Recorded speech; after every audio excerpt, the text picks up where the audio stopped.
प्यारे संतों, परम प्यार से बोलिए धन्यकार जी। आओ संत महात्माओं, नव दुर्गे चल रहे हैं, जय जयकार हो रही है।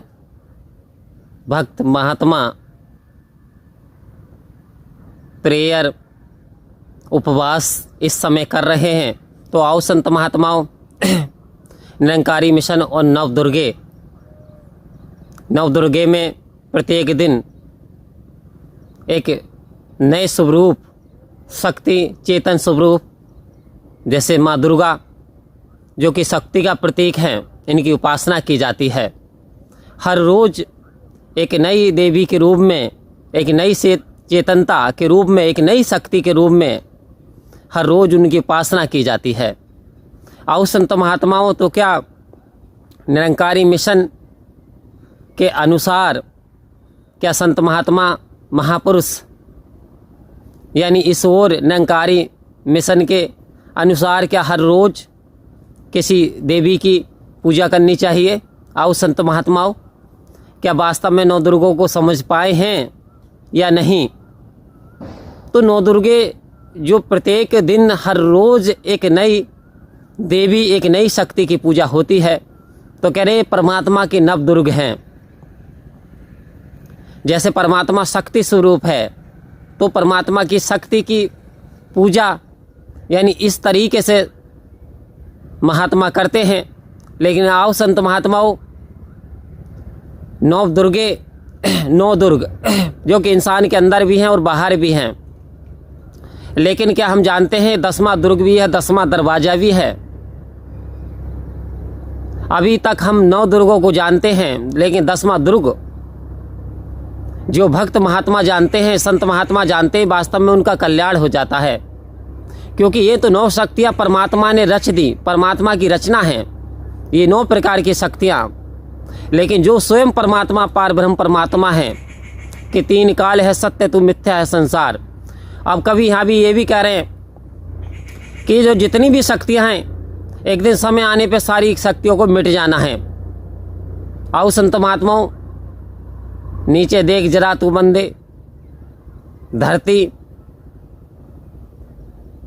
पानी, अग्नि, ऊपर सूरज चांद सितारे, बीच में वायु सूक्ष्म रूप है तीनों का, जीव आकाश वायु। आओ संत महात्मा कह रहे हैं अगर ये जोड़ जुड़ा इन तीनों का, तो ये 9 वस्तु दृश्यमान है जिसको कहते माया है। 10वां ब्रह्म इनसे न्यारा इनके बीच समाया है। आओ संत महात्मा कह रहे हैं परमात्मा इनसे अलग नहीं है, समाया इनमें ही है, जैसे हर रचना में समाया हुआ है। लेकिन कह रहे हैं कि ये 9 वस्तुएं मिट जाने वाली हैं। 10वां ब्रह्म इनसे है न्यारा इनके बीच समाया, इनसे न्यारा, इनसे हटके है, इनसे अलग है। आओ संत महात्मा रहते हुए भी अलग है। कैसे? जैसे एक कमल गंदगी में खिलता है तालाब में, लेकिन उस कमल को लेप नहीं लगता गंदगी का, बहुत पाक पवित्र सुगंध देता है, रहता गंदगी में है। आओ संत महात्माओं, परमात्मा भी सारे संसार में व्याप्त होते हुए रहते हुए भी लेकिन न्यारा रहता, अलग रहता, लेप नहीं लग पाता। तो हमें जब ये जानकारी सतगुरु की कृपा से प्राप्त हुई कि ये 9 दुर्ग हैं, ये 9 दरवाजे हैं परमात्मा को प्राप्त करने के, तो आओ संत महात्माओं, जीवन सरल और सुंदरता की ओर चला जाता है। जीवन में आनंद आना शुरू हो जाता है जब इस 10वें द्वार की जानकारी सतगुरु प्रदान किया करते हैं।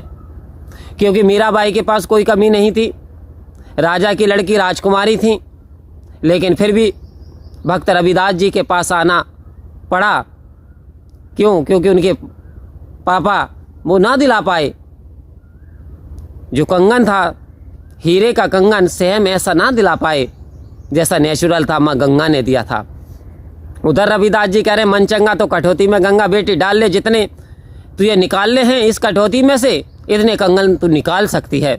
कहती है ऐसा हो सकता है? तो कह रहे बिल्कुल हो सकता है।